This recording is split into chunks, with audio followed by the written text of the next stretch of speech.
The Jolly Postman or Other People's Letters by Janet and Alan Alberg.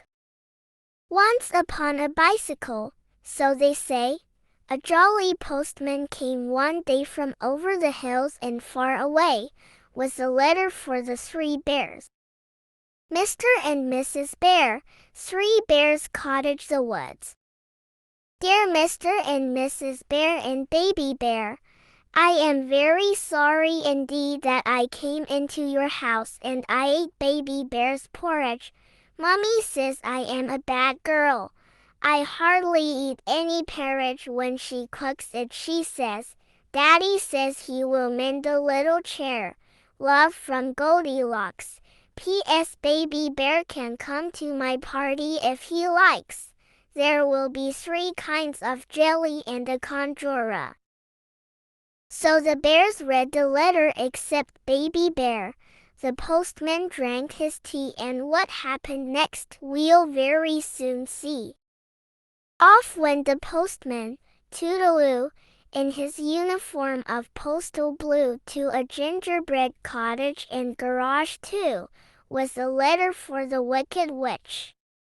So the witch read the letter with a cackle of glee while the postman read the paper but left his tea. It was green. Soon, the jolly postman, we hear tell, stopped at a door with a giant bell and a giant bottle of milk as well, with a postcard for, guess who? Postcard, dear giant big, having a nice time me, my mom and your hen. What lays a golden egg? It's better than traveler's checks. Saw a bloke we was flying down, he was bigger than you. I've took note of his address. Take care of yourself and your talking harp. I'll be back for that one of these days. I shouldn't wonder.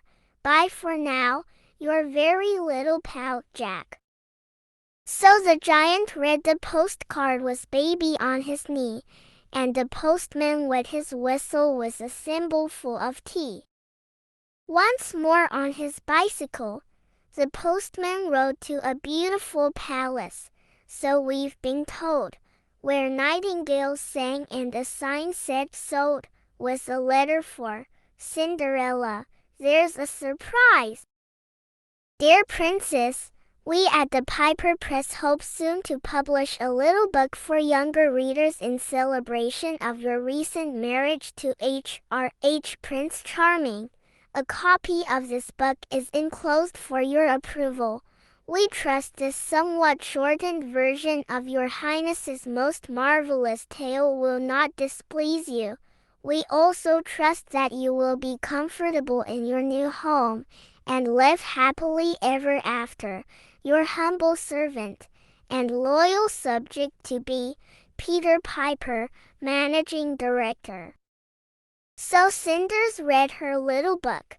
The postman drank champagne, then wobbled off on his round again and again and again. Oops. Later on, the postman, feeling hot, came upon a grandma in a shady spot. But Grandma, what big teeth you've got besides. This is a letter for, Dear Mr. Wolf, we are writing to you on behalf of our client, Miss Riding Hood, concerning her grandma. Miss Hood tells us that you are presently occupying her grandma's cottage and wearing her grandma's clothes without this lady's permission. Please understand that if this harassment does not cease, we will call in the official woodcutter and, if necessary, all the king's horses and all the king's men. On a separate matter, we must inform you that Messrs. 3 Little Pigs Ltd. are now firmly resolved to sue for damages. Your offer of shares in the turnip or apple picking business is declined, and all this huffing and puffing will get you nowhere. Yours sincerely, Hardmeany. So Grandma read the letter and poured the tea, which the not-so-jolly postman drank, nervously. Now the jolly postman, nearly done so is the story, came to a house where a party had begun. On the step was a bear with a bun, but the letter was for Goldilocks. Birthday wishes. Pat a cake, baker's man. Bake me a cake as fast as you can. Carry it in on a beautiful plate, and light up the candles. Today I am 8. To Goldilocks with love from Mrs. Bunting and Baby. So Goldilocks put the pound note in the pocket of her frock, and the postman joined the party, and they all played postman's knock. Once upon a bicycle, so they say, a jolly postman came one day from over the hills and far away, and went home in the evening for tea. The end. Thank you for watching.